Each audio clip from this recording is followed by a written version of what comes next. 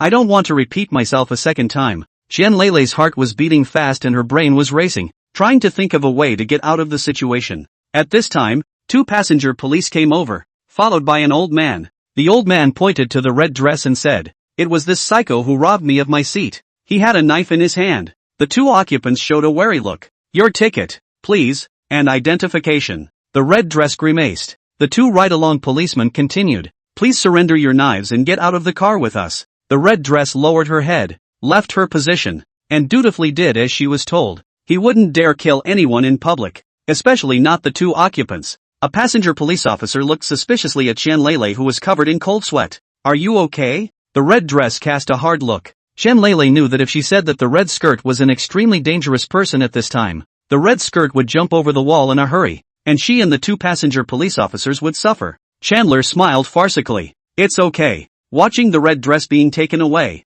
Qian Lele slumped down on the chair as if she was deflated. Immediately, he got up again, ran to the passenger police duty room, and told the passenger police to call the police. Midnight, the train is almost at the South Seas. Qian Lele looked out of the window. The gradually bustling night made her slightly relaxed. She was drowsy and about to fall asleep. She was too tired from the day. At that moment, she saw something out of the corner of her eye, and Qian Lele hurriedly looked towards the window above. It's the red skirt. Could it be that the red dress is lying on top of the train? Qian Lele rubbed her eyes as the red flickered away. I wonder if I'm overthinking it. The train arrived at the station and Qian Lele was distracted. She always felt like the red dress was nearby. Qian Lele didn't know where she should go in the face of the Transcendent's pursuit. Home is afraid to go back. Sheriff's department? Telling the sheriffs that there's a man in a red dress lying on the train following him all the way to kill himself? Ask why you're being hunted. He said that because he was filming demons in Changbai Mountain, he met a transcendentalist fighting and was then missed by that man?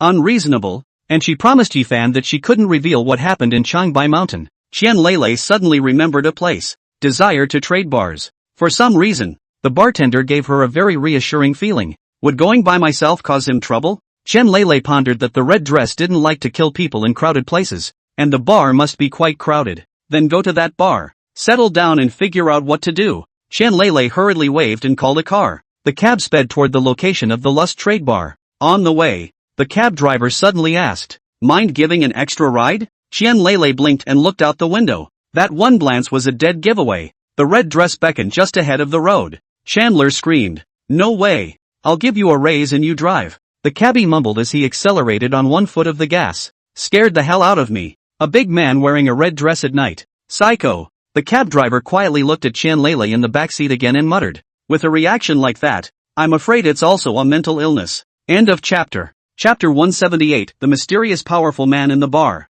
The cab stopped at the Lust Trade Bar, and the driver poked his head out to look at the sign for the Lust Trade Bar. Puzzled, "I always run this way. Why haven't I seen this bar before?" Qian Lele didn't care about the driver, paid the fare and ran wildly into the bar. There's no one at the bar today. Li Yang was the only one reading at the bar. He wore a black suit and a white smiley face mask. Chandler ran to the bar, coming up for air and looking around. Where is everybody? Why is there no one in the bar today? Li Yang looked at his watch and said, "It's 4 in the morning. There's usually no customers at this hour." Qian Lele secretly said that it was bad. The man in the red dress was only reluctant to make a move when there were many people. "It's just myself and this bartender in the bar. Isn't this night over?" Qian Lele hurriedly grabbed Li Yang's hand and said, "Move." Qian Lele saw Li Yang's eyes staring behind her. Her heart thumped as she swallowed hard and turned slowly, only to see, in front of the bar, the man in the red dress standing there icily with a killing knife. Li Yang smiled. "Need something?" The red dress lifted her feet,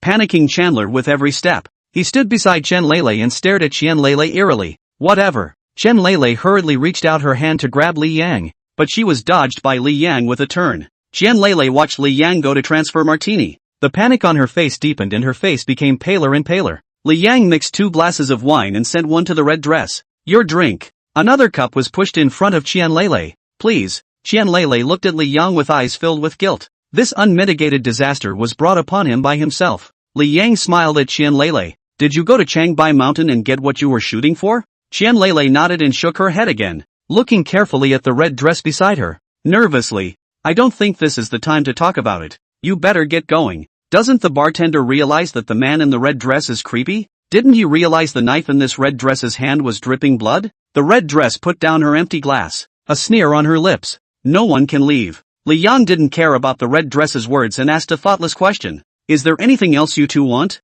Qian Lele looked at Li Yang seriously and said, all I want is for you to go now. Right now. Right now. And don't die after me. He really is a cutie. Is he? You really don't find the red dress intimidating? Or does the bar have no back door and is stalling here? The red dress said quietly. He can't get away. The smile in Li Yang's eyes was intense. That doesn't count as what you want. Chandler sighed as he felt like he wasn't the only psycho around who wore women's clothes. Then I hope I won't be killed tonight. You should be able to realize that this person next to me is not normal. I'm sorry I got you into this. Li Yang didn't care about Qian Lele's apology. His fingers lightly tapped the desktop, as if in thought, and he spoke softly. You want to live through the night. That's fine, but there's a small price to pay. The only thing about you that interests me is your freedom. Qian Lele looked at Li Yang in shock, thinking that this bartender bag was not normal. What the hell is he talking about at this hour? Li Yang took the red dress's empty wineglass and asked the red dress, what about you? Anything you want? The red dress shook her head. I want something you can't fulfill. Li Yang turned to make a fresh drink for the red dress. Then you should have something to love. That comment hit a sore spot with the red dress. A trace of pain appeared on the red skirt's face. 2 lines of tears slid down, and the killing knife in her hand stabbed towards Li Yang's back heart, wailing, when you go down, look at the 2 of them. Ask them if they're mad at me for not coming to visit me in my dreams for so long. Chandler screamed in horror, seeing that the pig-killing knife stabbed touching Li Yang's back heart. But that pig-killing knife couldn't continue to stab in. Chandler looked at the red dress in amazement and saw a rather horrifying scene. 2 ghosts. 2 ghosts very similar to those at the cemetery on the outskirts of North City. The thing was holding Red Skirt's hand so that he couldn't keep up his power. Qian Lele turned her head violently and stared at Li Yang incredulously. This man, too, is a transcendent. No wonder it's so bland. Turns out it has that kind of backbone. The red dress's eyes, filled with tears, looked in horror at the undead around her, her whole being in a daze. During this time, he had encountered transcendents who used fire, water, and wind. He had also encountered transcendents who, like him, had speed and strength, explosive power and reflexes that exceeded human limits. Some of the strangest people I've encountered lately have been the ones using charms, summoning rats, and exorcising evil spirits. The man in front of me, too, was an anomaly. No, he's weirder. The man did not recite a spell, or make a seal, or open an umbrella or anything like that. 2 undead just took him under control? Li Yang turned around, as if nothing had happened, and pushed the glass just filled with wine to the red dress, and said softly, is your desire to dream of anyone? The red skirt gritted her teeth. All her body was exerting itself, all trembling, just to stab that knife towards Li Yang. Li Yang's finger tapped the desktop. I'm interested in your desires. Give them to me and I can fulfill one condition. The words used psychic power, like the whispers of a demon. The seductive voice gradually calmed the murderous aura in the red dress's eyes. Dang! The killer knife falls to the ground. The red dress neck trembled, raised tired eyelids, gently tilted her head, slowly removed the bare hair card on her head and displayed it for Li Yang to see. His lips trembled lightly and quirked for a long moment before he spoke with a sob. Will you let me dream of the 2 of them? It would be worth my death. Black runes emerged from Li Yang's eyes. The rich power of desire floated out from the red dress and surged into Li Yang's eyes. Li Yang took out the desire magic jar from his bosom, and the power of desire floated in, gradually transforming into a desire potion. The power in this desire potion is nightmare. Li Yang raised his eyes and looked at the red dress that was full of tedium and supplication. He sighed quietly. Li Yang gave up on the idea of turning the red dress into a demon. It wasn't because the red dress had thought about killing him. Li Yang wasn't that petty. The first reason was that the red dress was not in a normal mental state, and it was not worth giving him this desire potion. The second reason is that the red dress itself doesn't qualify as a member of the Devil's Club, a berserk killer. Li Yang didn't need one. The news of the red dress, Chao Yi informed himself early. This is a hateful man who has caused the suffering of more innocent families because of his own insanity. It's also a poor man who is just a father and a husband. Li Yang wasn't a judging and impartial god. He just felt that enslaving such a man would only be a waste of desire potion. Li Yang said, I got your desires, and counted it as a gain for me to not kill you compared to the insignificant you. I can't make you dream about them, but I can make you see them now. The red dress couldn't believe Li Yang's words. They're dead. How do you see them? However, Li Yang's tone was flat, almost as if he was talking about an insignificant matter. Like, it's easy to see them. combined with Li Yang's bizarre ability. This allowed the red dress to hold a hint of fantasy. He was full of prayer. Is it true what you say? Li Yang's finger gently tapped on the red dress's forehead. Look behind you. End of chapter. Chapter 179, The Eye of the Underworld. The red dress jolted and her breath caught. He opened his mouth, his saliva pulling into a filament, and closed it tightly again, swallowing hard. The red dress looked at Li Yang with eyes that carried a hint of aggression and supplication. You, don't lie to me, okay? The red dress was afraid to turn around and see nothing. It's just a lot of sadness. The weightlessness of going from heaven to hell scared him. The red dress slowly turned around. Her eyes gradually misting over as warm tears slid down. In a haze, he saw it. The woman who haunted me, and the little girl with the big smile framed in the last photo. And they stood in the light. The red dress opened its mouth wide and breathed heavily. He seemed like a fish dying of thirst, with sounds coming out of his mouth. The red dress walked towards the two figures and accidentally fell heavily to the ground. The red dress crawled, stood up, hunched over, and walked over, kneeling on the floor. Wife, daughter. On his face was a simple smile that had been missing for a long time. The woman and the girl were filled with numbness and bewilderment. This is the normal state of ghosts. Li Yang snapped his fingers. The woman and the girl had a white light coming off their bodies, their mental powers converging and their faces glowing. The woman gently cradled the red dress's head. Honey, I missed you so much. Daddy. The girl jumped into the red dress's arms. Li Yang learned this trick from Mo Yulin. It's called the spiritual awareness body gathering technique. The transcendent humans were not as strong in combat as Li Yang, but they always had a lot of whimsical ideas that inspired Li Yang. Mo Yulin's spiritual awareness body gathering technique could only restore the sanity of ghosts that had just recently died. It's like when Mo Yulin died and revived his soul. Mo Yulin's soul was lodged in the ring. The souls of the wife and daughter of the red dress have always been attached to the dress and the hairpin. The difference between Li Yang's spiritual awareness body gathering technique and Mo Yulin's was that Li Yang's spiritual power was of the 4th rank close to the 5th rank, and his spiritual power was huge. At the cost of great spiritual energy, the spirit of a long-dead ghost can be revived. If Rattle was here, it would have asked, why don't you use the red dress's wife and daughter to blackmail the red dress into doing your bidding? A mosquito leg is still neat even if it's small. Li Yan will answer. It's more fun this way as opposed to mosquito legs. Honey, let's go. I'll show you out. I promise to stay with you guys, but I'm too busy. From now on, I will guard you forever, never to be separated again. The red dress smiled like a child, picked up her daughter, and took her wife's hand toward the door. To everyone else, the red dress is a lunatic, because he's holding women no one else can see, hugging girls no one else can see, and giggling and talking to himself.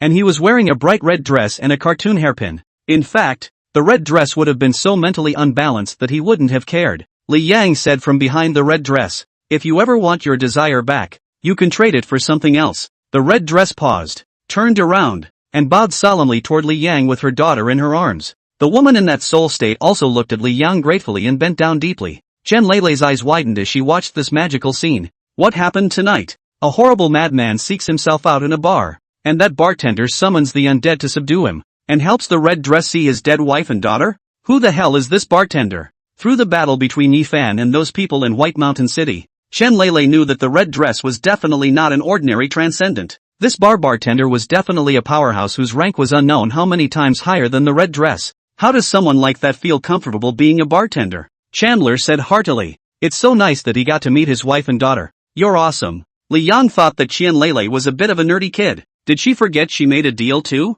The price is freedom? Also, if it's not nerdy, how have they ever seen a ghost and are still keen on the overworld? Li Yang suddenly realized that something was wrong and frowned at Qian Leilei. You can see his wife and daughter? Qian Leilei blinks her eyes, not confidently saying, shouldn't I be able to see? Li Yang's eyes once again burned with black flames as he gazed earnestly at Qian Leilei. He was pretty sure that Qian Leilei didn't have transcendent power, and hadn't even opened up the Sea of Spirit. How is this possible? Even if he opened up the Sea of Spirit, he would have to use his spiritual power as exquisitely as Mo Yulin in order to see the ghosts. Could it be yin and yang eyes? Li Yang remembered the legend. This girl was interesting. Li Yang's face recovered and said lightly, your turn. Chandler froze for a moment. What to me? That's when she remembered that she had made a deal with this bartender. The price for not being killed today is freedom. Qian Leilei was horrified. What are you going to do to me? Li Yang glanced at his watch. I'm not just the bartender here. Qian Leilei's eyes rounded. Was this about to expose himself? She quickly said, is it something I can know? I could have chosen not to know. Li Yang said, I'm still the boss here. With the deal, Your freedom is mine. Come here tomorrow night and work. Chandler was stunned. Is it as simple as being a barman? Nope. Trade. The name of this bar is Lust Trade Bar. Could it be that this bar could deal in something outlandish like the 8th pawn shop? Li Yang packed up his things. It's not much. Just a book and a jacket. Li Yang put on his jacket and walked out the door with his book. Qian Lele hurriedly followed. Li Yang locks the bar door. Work starts at 9 tomorrow. Chandler nodded. Nor do they know what awaits them in the future. If it's Yi Fan, the little monkey, the red skirt, their kind of fantasy world, it's actually quite fun. It's just a little more dangerous. In the early hours of the morning, Serenity Villa. Li Yang had just walked into the villa when he heard Rattle shouting and screaming. Li Yang! I advanced. I'm at the 3rd rank. Li Yang let out an O and casually hung his coat on the doorway and sat down on the sofa. The black dog knew how to please Li Yang's. It carried a can of beer from the refrigerator and placed it in front of Li Yang, hanging a fawning smile.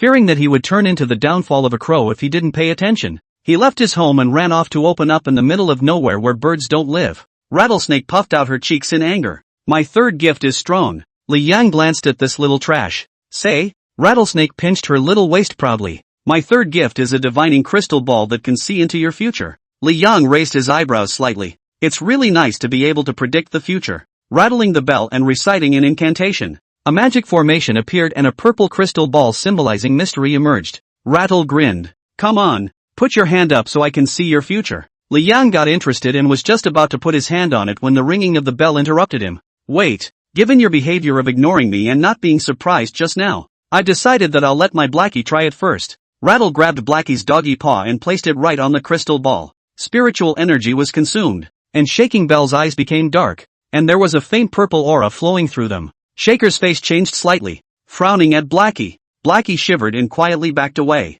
Rattle mused for a moment. Li Yang, you try it. Li Yang didn't know what Rattle was selling and placed his hand on the crystal ball. Divining the future of a god, even though it hadn't yet assumed authority, caused Rattle's spiritual power to be instantly drained. It was like a black hole, consuming all of its mental energy. After the divination, Shaker's pale face shifted again. Li Yang frowned. What's wrong? Rattle said incredulously. I saw you fighting someone. It was a fierce fight. Li Yang scrutinized the Rattles. This little punk is not kidding, is he? How can anyone have the means to cross him in this world where he is the only one? Currently the powerful transcendents are demons, and demons can be overthrown at Li Yang's whim. End of chapter. Chapter 180, Merchants of Desire. P.S. Don't worry, it's the only method. Start of text. Li Yang looked at the black dog and asked, You saw its future? What is it? Rattle mused for a moment. It had a lot of chains on it and was imprisoned. Li Yang was slightly surprised. Is there really something changing in the future?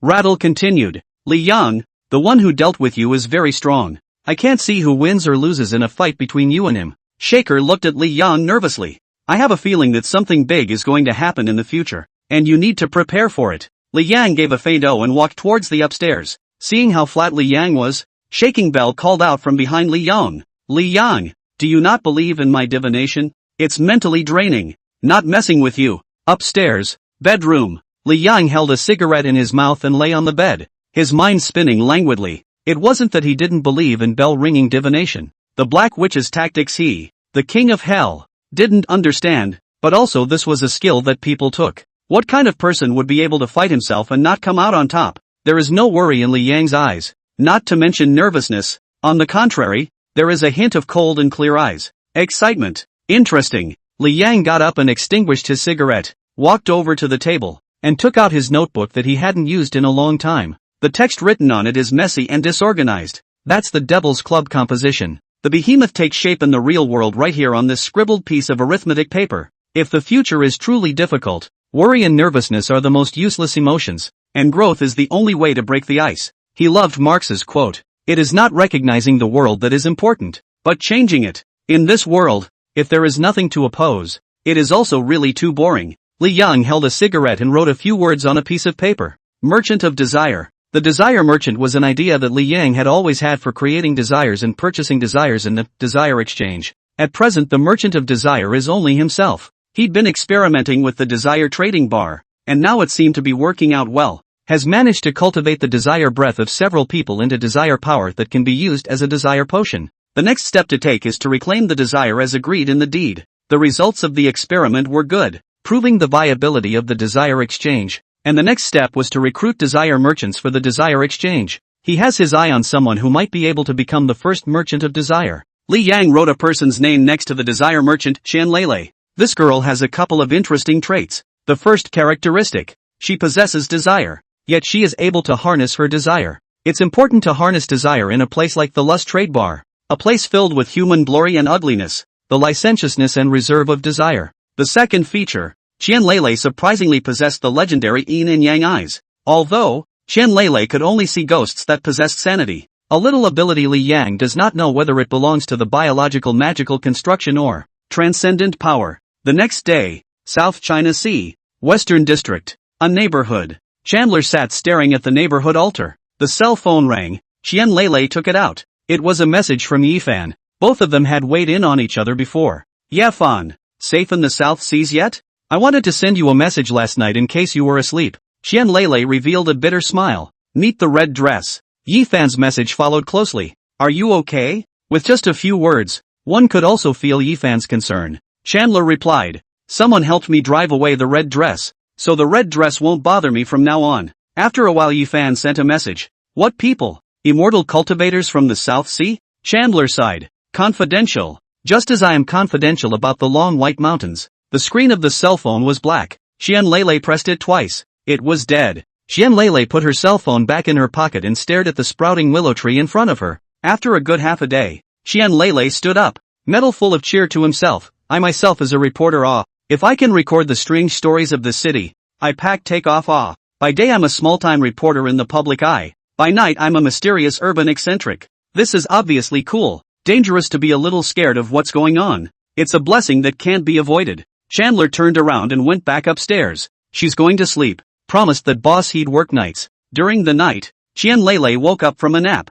That's the good thing about this child. No matter how big things happen, even if the sky is falling, she can still eat and sleep. She shuffled around, went to her closet and found a leather jacket to put on. Already fantasizing about her mysterious image of her future working at the Lust Trade Bar. Way to go, Chandler. Qianlele cheered a bit in the mirror and went out and drove her own little car to the Lust Trade Bar. The mysterious owner, still dressed in a black suit and a white smiley face mask, sat at the bar reading a book. He doesn't care one bit if business is good or bad. Qianlele thought about it and found it reasonable. This kind of strong person with mysterious power should not be interested in any mundane possessions. Qianlele suddenly had a yearning for the future life in the transcendental world. She walked excitedly to the bar to ask about today's work assignment. Chandler demonized this bar. Li Yang knew that Qianlele had come, did not raise his eyes, turned a page of the book and said, "Clean up the bar." Chandler froze for a moment. What happened to saying you'd be an urban weirdo at night? How come it's just cleaning? Oh, good.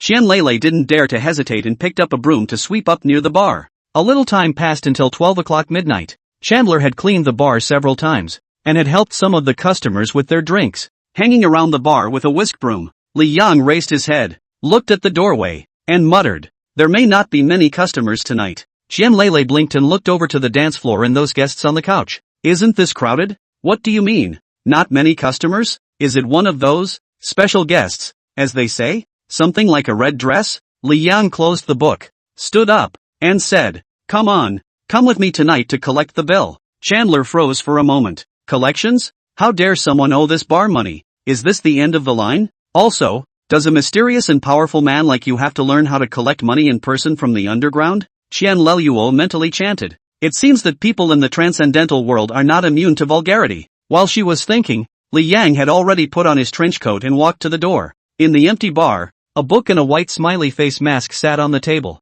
Qianlele hurriedly jogged to follow. She raised her eyes and stole a glance at Li Yang. Qianlele was slightly stunned. Is this what Li Yang looks like under the mask? The hair was trimmed considerately, and the short hair didn't half cover the eyebrows. Pale-skinned and beautifully boned. It is that the caged fog separated from the smoke-like eyes are very light. The bottom of the eyes have a few casual diffidence. There is an unspeakable wildness. Describe it with a journalist's pen and ink. Not eating the food of the world, but being in the midst of the red dust. Not a highborn man who is at large in the city, but a deviant who plays with the earth. Li Yang lifted his leg and walked towards a classic Hennessy parked in front of the entrance. This kind of car is usually used for running drops and saving gas. Qianlele didn't quite dare to believe that Li Yang would drive such an ordinary car. The car is not Li Yang's either. It belongs to Zhu Dajuan's company. Shu Dajuan's men would hang around the neighborhood to avoid anyone disturbing the business of the Desire Trading Bar. Get in the car, Li Yang in the driver's seat said lightly. Oh, Qian Lele hurriedly responded,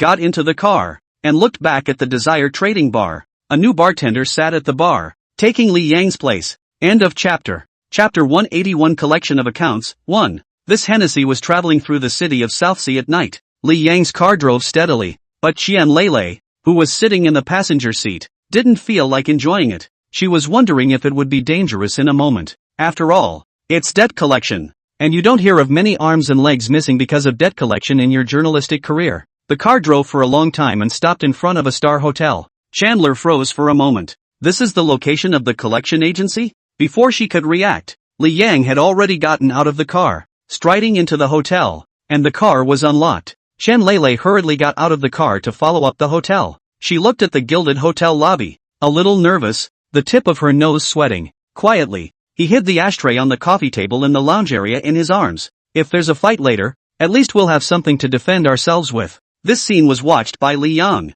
He frowned and didn't say much. Li Yang took Qian Lele towards the elevator, and later she had to collect the accounts by herself as a Desire merchant, which was considered to teach her once again. Qian Lele glanced at the receptionist suspiciously. They acted as if they hadn't seen themselves and the others. Qian Lele carefully glanced at Li Yang who was waiting for the elevator. Was he casting some kind of spell? The elevator is here. Li Yang stood in the elevator entrance for a moment, then marched purposefully toward the left corridor, stopping at the door of a room. Knock on the door, Li Yang said faintly, with one hand on his bosom, ready to pull out the ashtray he'd shunned at any moment. Shenlele knocked on the door of the room with one hand. Knock knock. Not a moment later, the door to the room opened. Qian Lele originally thought that it was some vicious guy, but she didn't expect it to be a buxom beauty. The voluptuous beauty was wearing a black nightgown over black silk and heavy makeup. Dressing up like that in a hotel at this time of night, anyone knows what she's going to do next. Qian Lele's eyes widened. Isn't it collection?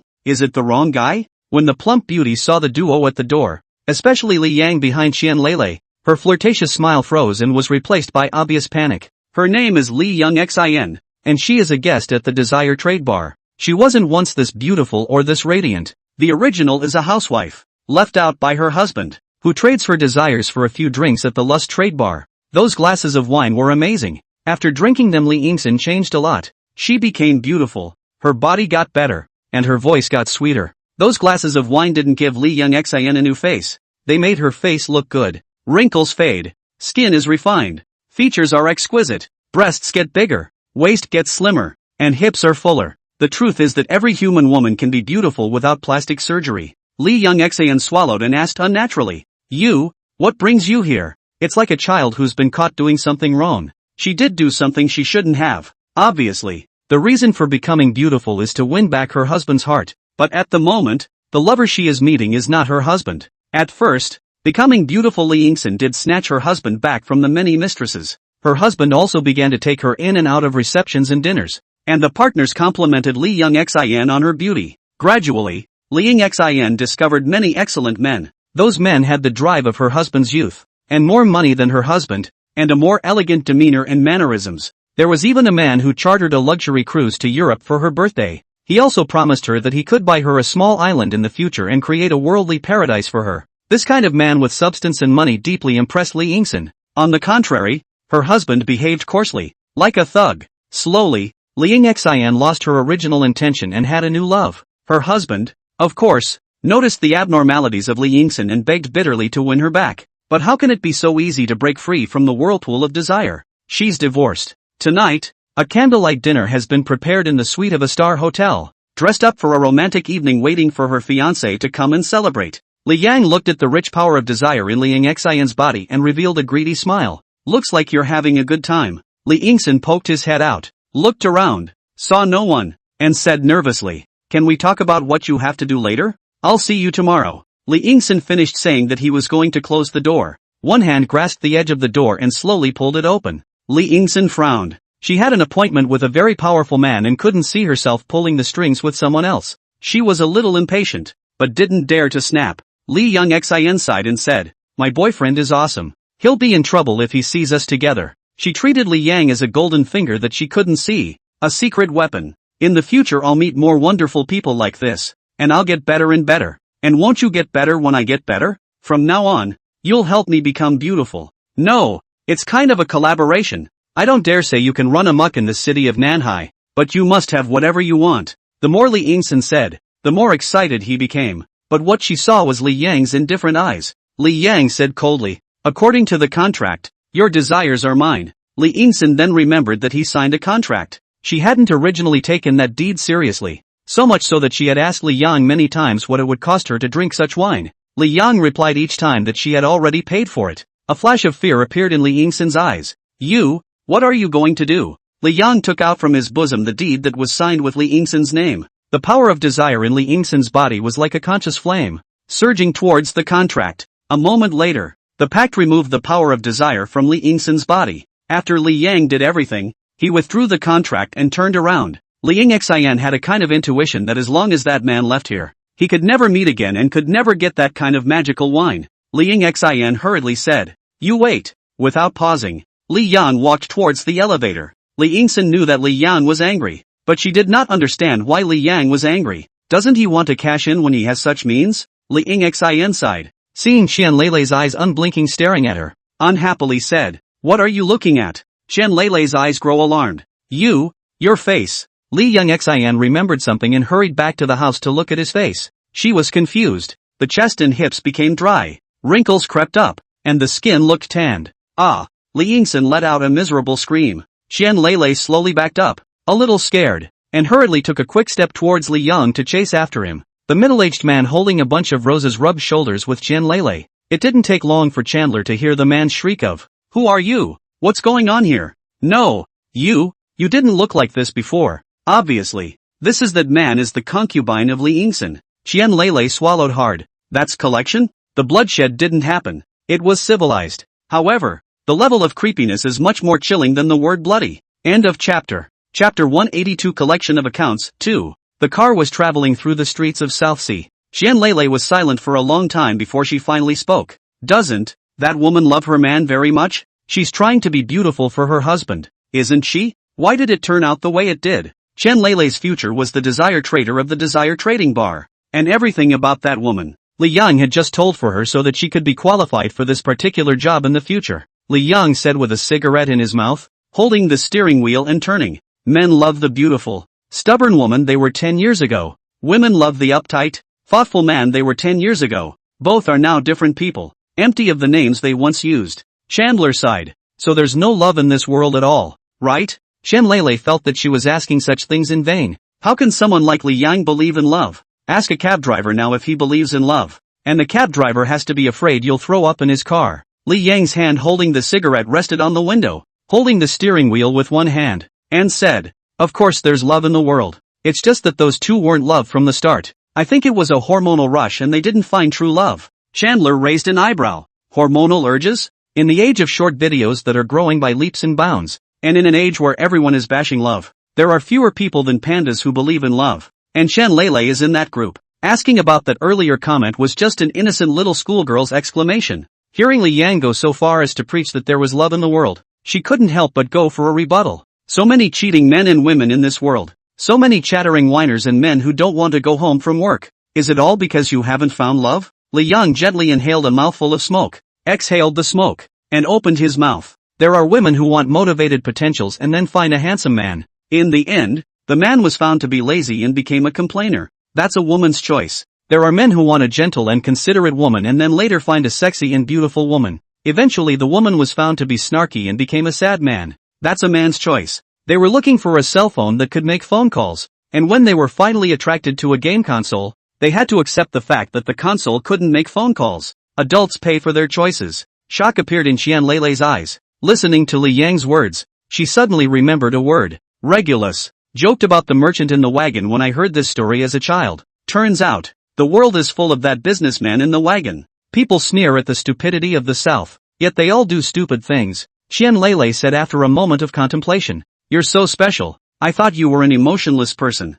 Li Yang's eyes darkened slightly. The world is full of people who say grapes are sour when they can't eat them. Not finding the partner of your choice. Saying there is no love in the world. Make a bunch of foxy friends and say there's no friendship in the world. Grew up in an orphanage and said there was no family in the world. The only thing in this world that cannot be desecrated is love. friendship, and affection. It's true that Li Yang never had love or friendship, but he had affection. He loved his grandmother very much. Qian Lei listened to Li Yang's words and realized that this man was so powerful. She didn't dare to say that all of Li Yang's statements were right, but this man had really comprehended what it meant to go south and what it meant to say sour grapes when you can't eat them. Those are the ludicrous little stories of childhood that everyone knows, but few really understand. Qian Lei remembered something and asked, I remember that woman's appearance changed to her former appearance after her desire was withdrawn. Was it because of the withdrawal of the desire? Li Yang extinguished his cigarette. No, she could have stayed the way she looked after the transformation. It's just that I thought it would be fun for her to change back.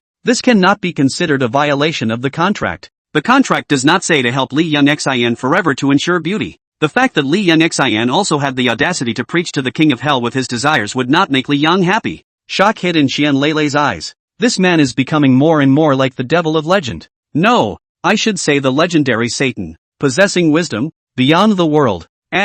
Somewhat evil. Alleyway. A used Santana was parked there. The heavily made up, coolly dressed woman stood in front of the car on the arm of a tattooed, inch-haired jerk. She looked at the man in the frilly white shirt, reeking of booze, with a sneer in her eyes. The woman's name was Zhao Yuding, and she had bought a glass of wine from Li Yang. That drink made her rotten, gathering all kinds of gamblers, punks and addicts around her. The shirt guy pointed at Zhao Yuding, his fingers trembling.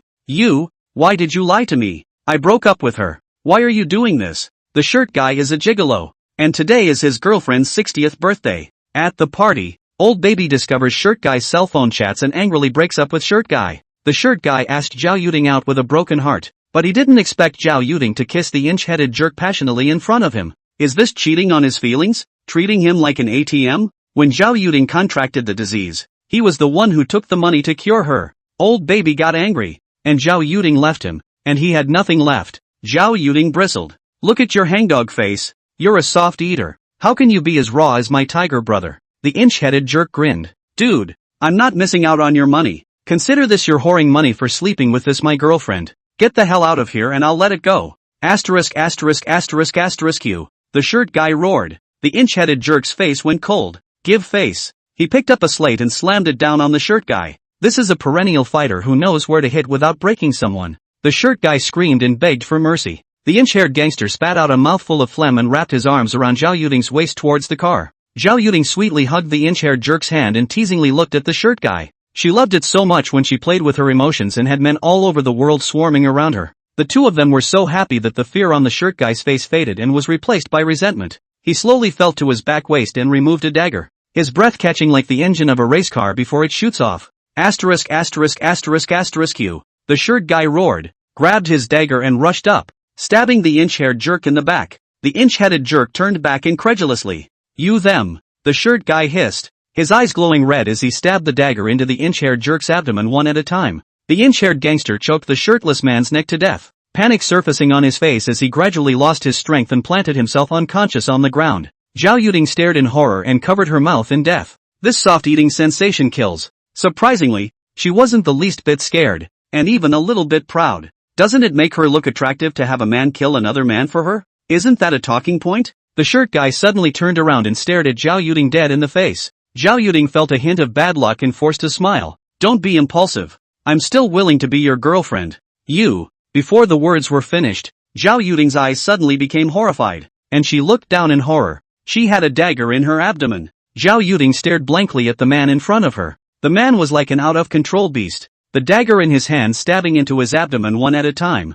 even harder than when he stabbed the inch-headed asshole. Finally, Zhao Yuding fell into a pool of blood and lost her voice. It was then that the man in the shirt snapped out of his frenzy, dropped his dagger in fear, and fled screaming toward the mouth of the alley. Two figures appeared at the entrance of the alley. The man's slender figure, his shadow drawn in the streetlight, paced into the alley. The girl covered her mouth, full of panic. Obviously they saw the murder scene. The nervousness of the girl and the indifference of the man made quite a contrast. The man let the man in the shirt run by, stopping not far from the body and speaking quietly. The collection failed. The girls were afraid to speak. People who are in debt are not normal people. Li Yang turned back and walked towards the car's position. Qian Lei asked hurriedly, "What's next?" Li Yang said, "Call the police. Then I'll teach you to bartend." Li Yang can't focus all his energy on the Desire trading bar. He has a lot to do. End of chapter. Chapter 183, Evil Qilin Steel. Imperial Capital. Jinfu Evil Family. The main affairs hall is the meeting hall of the evil family. The furnishings and the ancient big families that. The entrance is visible in the front and vice seats. The center has a tea table. On both sides are 2 rows of guest seats. The tone is quaint, and everything you see and touch in the master's hall is old and well-worn. There were 2 old men sitting at the front and back. One was Evil Qilin's father, the head of the evil family, Evil Jiangwo. The other one is called Zheng Qian, who is the acting deputy director of the Security Administration Bureau. The 2 of them talked to each other very happily. This is the old friend of the world. And because Zheng Qian and the evil Qilin are both people of the Transcendental Circle, the relationship is even more pulled into a layer. Zheng Qian put down his tea and smiled. Old Evil, your family Qilin is considered to have met a good time. If you have this ability, you'll start out as a full-time officer, so you have to seize the opportunity. Evil Jiangwo's eyes narrowed, feigning an angry look. It's a pity that my little brat has been out of the house for so long that he's all confused. What 6 roots are these? They're too pure. None of them are happy to return to secularism. I've been urging him every day to report to you at the Security Bureau, but the little brat just won't go. These words of obvious pushing and shoving silenced Zheng Qian. He wants Evil Unicorn to join the Security Administration. For one thing, the Evil Unicorn itself was a powerful transcendent. Secondly, Evil Qilin joining the Security Administration was tantamount to helping the Security Administration pull in the evil family. The Security Administration currently has connections to the He, Lu, and Zhang families. With the evil family's connections, the Security Administration would be an official organization with quite grand power. Zheng Qian picked up his teacup, took a sip of the hot tea, and said after a moment of contemplation, I don't believe there are any 6 roots of purity. There can't be anyone who doesn't crave mortal dust as much as the Buddha. If it does, it's only because it's not seductive enough to be around. I'll put my words here. As long as the evil unicorn joins the Security Administration, the demands can be made by all means. Evil builds a leathery smile. I'll be sure to pass it on to him. At that moment, a teenager in a tang suit, holding an oil paper umbrella, walked into the officiating hall. The evil Qilin clasped his fists and courteously said, Uncle Zhang, it's been a long time. You're still hard. Zheng Qian glanced at the oil paper umbrella in the evil Qilin's arms and revealed a hint of greed. He smirked. Karen, just read about you and here you are. How is joining the Security Administration being considered? The evil unicorn showed a hint of apology. Uncle Zhang, I'm afraid I've disappointed you. The Kirin would still prefer to accompany the Green Lantern and the Buddha. Reciting scriptures and eating fasting, being an official is really not suitable. The smile on Zheng Qian's face gradually disappeared, revealing a hint of displeasure. Evil Jiangwo gave evil Kirin a wink. How dare you reject someone to their face without even a hint of politeness? The atmosphere was a bit depressing. The evil Qilin did not change its face and said even more respectfully, when I heard that Uncle Zhang was there, Kirin wanted to come and meet him because he misses him, and secondly, to tell him a good news. Zheng Qian's nose hummed out a breath as he waited for the evil Qilin's following. The evil unicorn said, Has Uncle Zhang ever heard of the Rune sect? Zheng Qian finally became interested and asked with narrowed eyes. Kirin is also connected to the Rune sect? It was a transcendent organization, but this organization made things difficult for Zheng Qian. Recruit it, it's a civic organization. Loyalty may not be as high, not quite qualified. It's a shame to leave it unused when you don't recruit it. It's a transcendental organization after all. The evil Qilin came forward to make tea for Zheng Qian and said, In the island ruins, there was a bit of friendship with Patriarch Han Hai. Patriarch Han admires Uncle Zheng so much that he didn't know how many times he wanted me to help introduce him. I wouldn't dare to disturb Uncle so easily, so I've brought some of Patriarch Han's claims with me. Zheng Qian's face gradually improved. What does Patriarch Han have to say? The evil Qilin had a smile in his eyes. Patriarch Han is willing to provide the administrators of the Security Administration with charms. It is also possible to follow Uncle Young's orders instead of those of the Security Administration. Zheng Qian's old eyes suddenly contracted. Han Hai's willingness to provide the Security Administration with runes was enhancing the Security Administration's power. Yet that was not the point. The point is, Runezin follows his own orders. It's defection. This could allow the Security Administration to regulate the Rune sect and lead it without giving it an establishment. It solved Zheng Qian's will to want the power of the Fu sect, but not to give it to the Fu sect's establishment. Moreover, the Rune sect only listened to Zheng Qian, which was enhancing the power of Zheng Qian himself. Great nephew, what is Patriarch Han's claim? Zheng Qian's address had changed and his tone was cordial. A cold aura flashed in the evil Qilin's eyes. Patriarch Han wants the Security Administration to help with 2 things. Zheng Qian knew that Han Hai definitely had a request and sipped his tea, his ears listening carefully. If the conditions were too big and too much, Zheng Qian would rather not have the rune sect, the evil unicorn said. First, weaken senior administrator Wei Ming's official position. Patriarch Han doesn't want him to be too nice. Zheng Qian's brain raced. Wei Ming's sister was the daughter-in-law of the Lu family, and even if there were rumors that the Lu family was dissatisfied with Wei Na as a daughter-in-law, Zheng Qian was not willing to easily cut this line. But, well, it's only a reduction in rank, not an expulsion from the security administration, so that's fine. Also, the Lu family head is seriously ill in bed. Whether he can pull through or not is still another matter. Plus, Wei Ming had even spoken for a group of alien demons in the meeting the other day, making Zheng Qian quite disgusted. Under the trade-off, Zheng Qian nodded his head. Wei Ming Ben made a bit of a mistake and should be somewhat punished. The evil Qilin continued. Also, I'd like the security administration's help in placing a manhunt. Zheng Qian frowned. You can't just put out a wanted notice. I need to know what it is and need to think about it. The evil unicorn had a smile on his lips. Not a good person. His name is Yi Fan. He's close to the demon race, and he's in Changbai Mountain at the moment. Moreover, Yi Fan is a rebellious disciple of the Fu sect, a thorn in Patriarch Han's heart. Zheng Qian narrowed his eyes. Then this wanted is fine. The smirk on the evil Qilin's face intensified. Zheng Qian placed the teacup on the table and seemed to say to himself, you also know about this matter of the Changbai Mountain having a demon race. Great nephew. The security administration is interested in regulating the demon race. I just don't know the depths of the Changbai Mountain. Zheng Qian squinted at the evil Qilin as he spoke. Changbai Mountain could be dangerous, and Zheng Qian couldn't possibly let those serving administrators risk their lives. He's ordering the evil unicorn. Didn't you say the rune sect is willing to follow my orders? Show some sincerity and go to Changbai Mountain to spy on the demon tribe. The evil unicorn straightened up and clasped his fists. Patriarch Han has said that Director Zheng's words are always his words. I believe that tomorrow, the rune sect disciples will go to Changbai Mountain and even capture 2 demons to offer to you. Zheng Qian looked at evil Zhangwo with satisfaction. Old evil, you've really given birth to a good son, haven't you? In such words, Zheng Qian had also pointed at evil Wu Scale and said it to evil Zhangwo. Evil Wu Scale went to the South China Sea for so long, and now there is no news. No one even asked. Zheng Qian said inside. Karen, how nice it would be if you would consider joining the security administration. Think about it more. The evil unicorn laughed. If one day in the future, little nephew, I want to join the security administration, Uncle Zheng can't dislike me. Zheng Qian said from the bottom of his heart. Then how? The evil unicorn said darkly. That's not accurate. End of chapter.